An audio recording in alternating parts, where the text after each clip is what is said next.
Hey folks, I wanted to talk about a pretty significant event that happened in my life and my wife's life. Coming up on 5 years ago tomorrow, I think actually May the 1st, 2010 was the date that I'm thinking of. That's the anniversary, the 5th anniversary of the Nashville Flood. Now, for those of you who may have not known me then or don't live in Nashville and happen to be watching this, Nashville had a pretty significant flood event that weekend. It was over a Friday and Saturday, and a lot of people remember that very well, obviously, and we're no exception. We actually live in West Nashville in a town called Bellevue, and I'll talk a little about that more as we go out and look at some footage. And we were one of the harder hit areas here in the Nashville area. Obviously, this was something that we weren't really prepared for. Didn't really think we would get that much rain, obviously, and when it came, it was pretty amazing, some of the damage that it left behind. I know that our particular neighborhood went without power for about 4 or 5 days.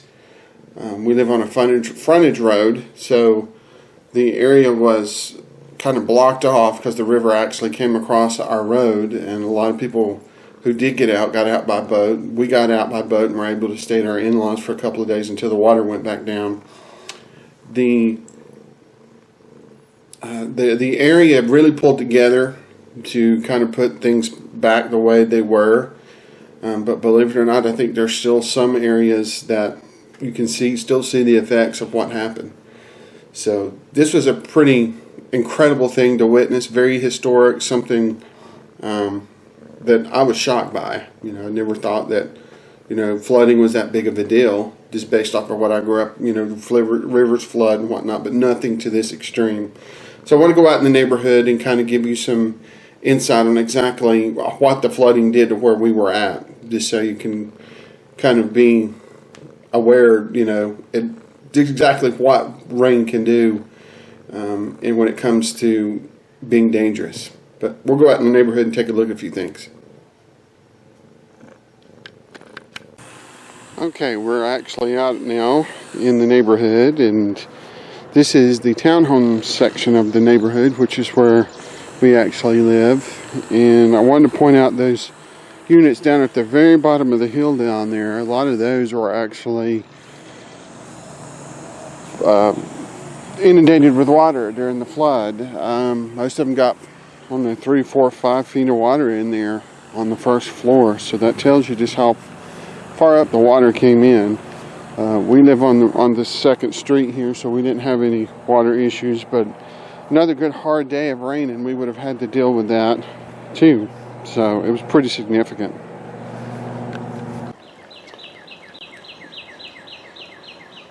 We are on the Harpeth River. This is one of the secondary rivers here in Middle Tennessee.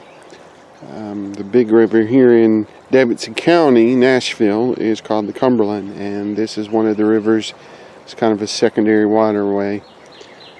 Very peaceful, very calm, but 5 years ago this was quite a different story. This river actually went up quite a bit. Pretty amazing to think about.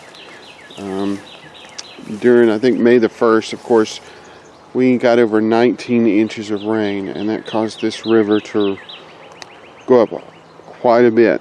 And of course it did. You can see here I'm a good at least 12 feet from where the river is now. This river definitely went up this much. Kind of broke over the bank here. All of this was actually underwater, and this is a greenway in the back of our neighborhood, and it all this was underwater. I think even as high as those trees there, but I'm going to go a little bit farther up to give you an idea just how far up the river went. Actually standing at the railroad bridge where the train goes under our neighborhood. This is kind of in the middle of the neighborhood. Of course, we have some houses in the front over here on the left, and over here to the right are the townhomes, which is where we live. And back here behind us was, or is, a newer section. And in 2010, a lot of these homes were still under construction.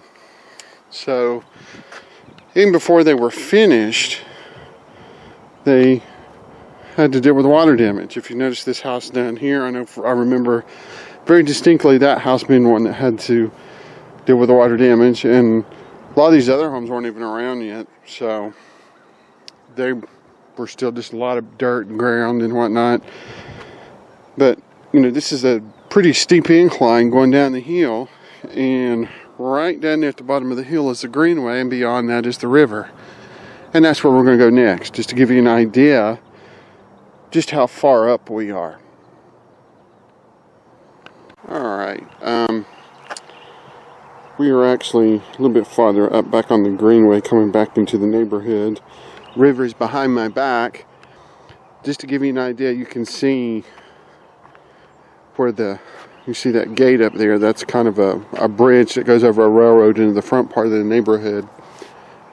But if you look on that house there, I'll zoom in on a little bit for you. The water actually went maybe, I'd say maybe 2 feet above where that deck is right there. So I'd say about halfway up that doorway. So that's pretty incredible to think that much water could come out of that river behind us. You saw how low it was. But it was pretty amazing to think about, or I should say it's pretty amazing to think about exactly how much rain we got.